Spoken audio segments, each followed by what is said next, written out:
ಈಗ ಪತ್ರವನ್ನು ಓದೋ ಸಮಯ. ಯಾರು ಬರೆದಿದ್ದಾರೆ ಓದೋಣ್ವಾ?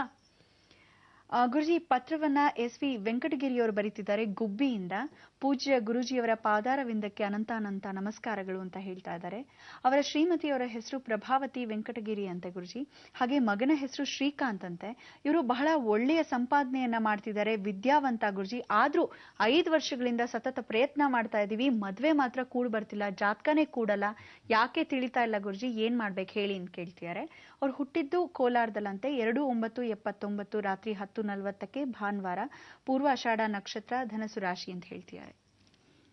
ತಾವು ಈಗೇನು ಪ್ರಶ್ನೆ ಕೇಳಿದಿರಾ, ನಿಮಗೆ ರಾಹು ಅಲ್ಲೇ ಕೂತಿದ್ದಾನೆ. ಗುರು ಮನೆಯಲ್ಲಿ ರಾಹು ಕೂತ್ಕೊಂಡಾಗ ಜನ್ಮಗುರು ಅಂತ ಕರಿತೀವಿ. ಜನ್ಮಗುರು ಅಂದರೆ ಜನ್ಮದಲ್ಲೇ ಸ್ವತಃ ರಾಹುನು ಕೂಡಿಸ್ಕೊಂಡ್ಬಿಟ್ಟು ಅವನು ಸ್ವತಃ ನಕ್ಷತ್ರಾಧಿಪತಿ, ಪೂರ್ವಾಷಾಢ ನಕ್ಷತ್ರ, ಧನುರಾಶಿ.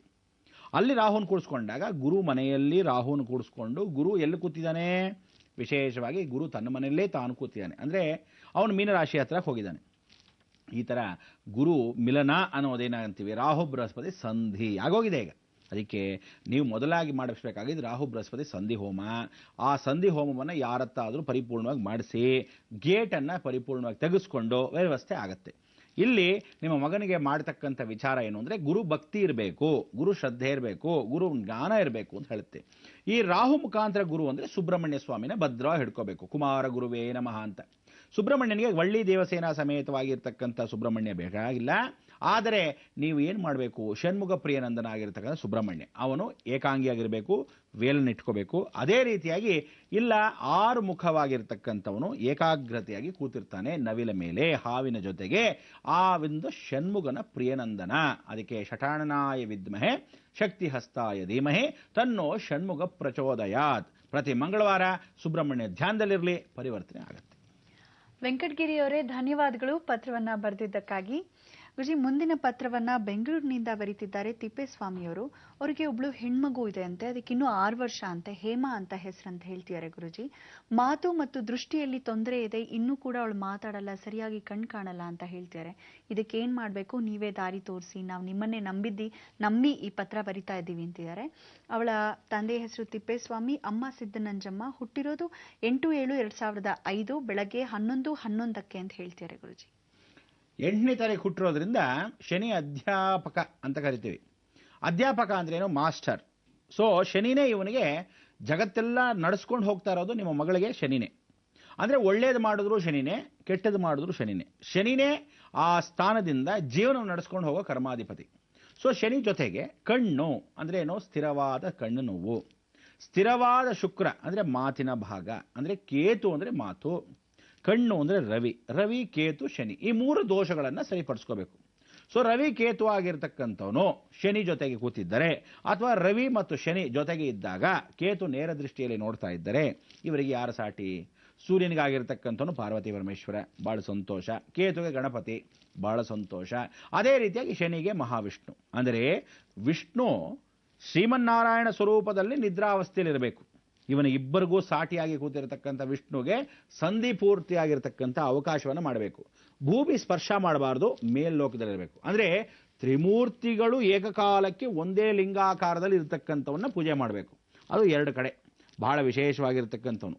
ಸೋಮನಾಥಂಚ ಅಂದರೆ ಸೌರಾಷ್ಟ್ರದಲ್ಲಿ ಸೋಮನಾಥ ಅಂತ ಕರಿತೀವಿ. ಸೌರಾಷ್ಟ್ರ ಅಂದರೆ ಗುಜರಾತ್ ಹತ್ರ.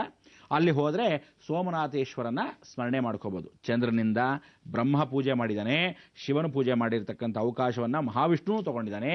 ನಿದ್ರಾವಸ್ಥೆಯಲ್ಲಿ ಮಹಾವಿಷ್ಣು ಎದ್ದು ಬಂದು ಪೂಜೆ ಮಾಡಿದ್ದಾನೆ. ಮಲಗಿದ್ದ ವಿಷ್ಣು ಲಕ್ಷ್ಮಿ ಹೊಟ್ಟೋದ ತಕ್ಷಣ ಅವನು ಪೂಜೆ ಮಾಡಿರೋದ್ರಿಂದ ಅವನಿಗೇನಂತಾರೆ, ಹರಿಶಂಕರ ಅಂತ ಕರೀತಾರೆ. ಅಲ್ಲಿ ಹರಿಶಂಕರ ಅಂತಲೇ ಅವನ ನಾಮಕರಣ. ಬಹಳ ಸಂತೋಷವಾಗುತ್ತೆ. ಇದಾದ ಮೇಲೆ ಸೋಮೇಶ್ವರ ಅಂದರೆ ಸೋಮನ ಅಂದರೆ ಈಶ್ವರನ ಅನುಗ್ರಹವನ್ನು ಚಂದ್ರಮುಕುಟದಲ್ಲಿ ಚಂದ್ರ ಇದ್ದಾನೆ, ಮನಸ್ಸನ್ನು ಚೇಂಜ್ ಮಾಡ್ತಾನೆ. ಇಷ್ಟೆಲ್ಲ ವ್ಯವಸ್ಥೆ ಆಗಿರ್ತಕ್ಕಂಥದಕ್ಕೆ ಕಣ್ಣಿನ ಭಾಗ ಚಂದ್ರನಿಂದ, ಸೂರ್ಯನಿಂದ, ಶನಿಯಿಂದ, ಕೇತುವಿಂದ ಗಂಟಲು, ಇಷ್ಟಕ್ಕೆ ವ್ಯವಸ್ಥೆ ಆಗಬೇಕು. ಅದಕ್ಕೆ ನೀವು ಉತ್ತರ ಭಾರತಕ್ಕೆ ಹೋದರೆ ಸೌರಾಷ್ಟ್ರ, ಇಲ್ಲದಿದ್ದ ಪಕ್ಷದಲ್ಲಿ ಸುಚೇಂದ್ರಂ. ಸರಿಯಾಗಿ ಬರ್ಕೊಳ್ಳಿ, ಸುಚೇಂದ್ರಂ ಕೇರಳ ಹತ್ತಿರದಲ್ಲೇ ಇದೆ. ಈ ಕೇರಳ ಹತ್ತಿರದಲ್ಲಿ ಕನ್ಯಾಕುಮಾರಿಯಿಂದ ಆ ಕಡೆ ಭಾಗಕ್ಕೆ ಹೋದರೆ ಇಲ್ಲಿ ಬೆಳಗಿನ ಜಾವದಲ್ಲಿ ಪೂಜೆ ಮಾಡಬೇಕು. ಬೆಳಗಿನ ಜಾವದಲ್ಲಿ ಪೂಜೆ ಮಾಡಿ ಮಧ್ಯಾಹ್ನದಲ್ಲಿ ಮತ್ತೆ ಪೂಜೆ ಕೊಡಬೇಕು, ಸಾಯಂಕಾಲದಲ್ಲಿ ಮತ್ತೆ ಪೂಜೆ ಕೊಡಬೇಕು. ಏನಪ್ಪ 3 ಸಲ ಪೂಜೆ ಅಂತೀರಾ? ಯಾವತ್ತು ಕೊಡಬೇಕು ಅಂದರೆ ಬರೆದಿಟ್ಕೊಳ್ಳಿ. ಇದು ನೀವು ಕೊಡಬೇಕಾದ ಪೂಜೆ ಬೆಳಗಿನ ಜಾವದಲ್ಲಿ ಪೂಜೆ ಕೊಟ್ಟರೆ ಸೋಮವಾರವೇ ಆಗಬೇಕು, ಮಧ್ಯಾಹ್ನದಲ್ಲಿ ಪೂಜೆ ಕೊಟ್ಟರೆ ಬುಧವಾರವೇ ಆಗಬೇಕು. ಸಾಯಂಕಾಲದಲ್ಲಿ ಪೂಜೆ ಕೊಟ್ಟರೆ ಶನಿವಾರವೇ ಆಗಬೇಕು. ಸೋಮವಾರ, ಬುಧವಾರ, ಶನಿವಾರ ಈ 3 ದಿವಸದಲ್ಲಿ ಆ ಪೂಜೆಯನ್ನು ನೀವು ಯಾವ ಕಾಲಕ್ಕೆ ಕೊಡ್ತೀರೋ ಅದು ನಿಮಗೆ ಬಿಟ್ಟಿರ್ತಕ್ಕಂಥದ್ದು. ನೀವು ಯಾವತ್ತು ಹೋಗಿ ಸೇರ್ತೀರೋ ನಿಮಗೆ ಬಿಟ್ಟಿರೋದು. ಇಲ್ಲಿ ಏನು ಅಂದರೆ, ಬೆಳಗ್ಗೆ ಬ್ರಾಹ್ಮಿ ಮುಹೂರ್ತದಲ್ಲಿ ಬ್ರಹ್ಮಸ್ವರೂಪದಲ್ಲಿ ಕೂತಿರ್ತಾನೆ, ಅಂದರೆ ವಯಸ್ಸಾದ ವೃದ್ಧಂತರ ಕಾಣಿಸ್ತಾನೆ ಈಶ್ವರ. ಅದಾದ್ಮೇಲೆ ಮಾಧ್ಯಾನಿಕ ಮಹೇಶ್ವರ, ಸ್ವಲ್ಪ ಯೌವನದಲ್ಲಿರ್ತಾನೆ ಆ ಮಹೇಶ್ವರ, ಒಂದು ಗಂಡಾಗಿ ಮೀಸೆಯಾಗಿ ಆಹಾ ಅನ್ನಬೇಕು, ಆ ರೀತಿಯಾಗಿರ್ತಾನೆ ಮಧ್ಯಾಹ್ನದಲ್ಲಿ. ಸಾಯಂಕಾಲ ಸ್ವಯಂ ವಿಷ್ಣು ದಿವಾಕರ, ಆ ದಿವಾಕರನ್ನು ಇನ್ನೇನು ಮುಳುಗ್ತಾ ಇದ್ದಾಗ ವಿಷ್ಣು ಬಹಳ ಪುಟ್ಟ ಹುಡುಗನ ಇದ್ದ ಹಾಗೆ ಕಾಣಿಸ್ತಾನೆ. ಅಂದರೆ ಯೌವನಾವಸ್ಥೆಯಲ್ಲಿರ್ತಾನೆ, ಗೃಹಸ್ಥಾವಸ್ಥೆಯಲ್ಲಿರ್ತಾನೆ, ಪೂರ್ತಿಯಾಗಿ ವೃದ್ಧಾವಸ್ಥೆಯಲ್ಲಿರ್ತಾನೆ. ಈ 3 ಅವಸ್ಥೆ ಇರತಕ್ಕಂಥ ಒಳ್ಳೆ ಲಿಂಗ ಇಡೀ ಜಗತ್ತಿನಲ್ಲಿ ಇಂದ್ರನೇ ಸ್ವತಃ ಪ್ರತಿಷ್ಠಾಪನೆ ಮಾಡೋದ್ರಿಂದ, ಕಣ್ಣಿನ ಕಾಂತಿಗಳು ಪೂರ್ವಾಭಿಮುಖಕ್ಕೆ ಇಂದ್ರನೇ ಕೊಡೋದ್ರಿಂದ, ಕಣ್ಣಿನ ಒಳಭಾಗದಲ್ಲಿ ಗಂಟ್ಲಾಗಿ ಆ ಒಳಭಾಗದಲ್ಲಿರ್ತಕ್ಕಂಥ ರಂಧ್ರನು ಗಣಪತಿಯಾಗಿರೋದ್ರಿಂದ, ಕೆಳಗಡೆ ಗಣಪತಿ ಇದ್ದಾನೆ, ಲಿಂಗವು ಮುಂಭಾಗದಲ್ಲೇ ಇದೆ, ವೃದ್ಧ ಮಾಧ್ಯವಾಗಿರ್ತಕ್ಕಂಥ ಗೃಹಸ್ಥ, ಸಾಯಂಕಾಲದಲ್ಲಿ ಯೌವನ. ಈ ಈಶ್ವರನ್ನ ಪೂಜೆ ಮಾಡಬೇಕಾದ್ರೆ ಸೋಮವಾರ, ಬುಧವಾರ, ಶನಿವಾರ ಸುಚೇಂದ್ರನಲ್ಲಿ ಅಭಿಷೇಕ ಕೊಡಿ, ಪರಿಪೂರ್ಣವಾಗಿ ಜ್ಞಾನಶಕ್ತಿ ಅಭಿವೃದ್ಧಿ ಆಗುತ್ತೆ. ಆ ಅಭಿಷೇಕ ಕೊಟ್ಟ ತಕ್ಷಣ ನಿಮಗೆ ಅಲ್ಲಿ ಪಾಯಸ ಕೊಡ್ತಾರೆ. ಈ ಪಾಯಸವನ್ನು ನಿಮ್ಮ ಮಗುಗೆ ಕಣ್ಣಿಗೆ ವಿಭೂತಿಯನ್ನು ಪರಿಪೂರ್ಣವಾಗಿ ಏನು ಮಾಡಬೇಕು, ರಾತ್ರಿ ಹೊತ್ತು ಮಲ್ಕೊಂಡಾಗ ಆ ಕಣ್ಣಲ್ಲಿ ನೀರನ್ನ ವಿಭೂತಿನ ಬಿಡಬೇಕು. ಈ ಈಶ್ವರನಿಗೆ ಹಾಕಿರೋದೆ ಬಹಳ ಚೆನ್ನಾಗಿರುತ್ತೆ. ನಮಗೆ ಗೊತ್ತಿಲ್ಲದೆ ಆ ಶಕ್ತಿ ಅದರೊಳಗಿದೆ. ಆ ಕಣ್ಣಲ್ಲಿ ಹೀಗೆ ನೀರನ್ನು ಬಿಡಬೇಕು. ಈ ಪಾಯಸವನ್ನು ಅವಳಿಗೆ ದೇಹಕ್ಕೆ ಕೊಡಬೇಕು. ಗಂಟ್ಲು ಫಸ್ಟ್ ಕ್ಲಾಸಾಗುತ್ತೆ. ಒಳ್ಳೆಯದಾಗಲಿ, ಯೋಚನೆ ಮಾಡಬೇಡಿ.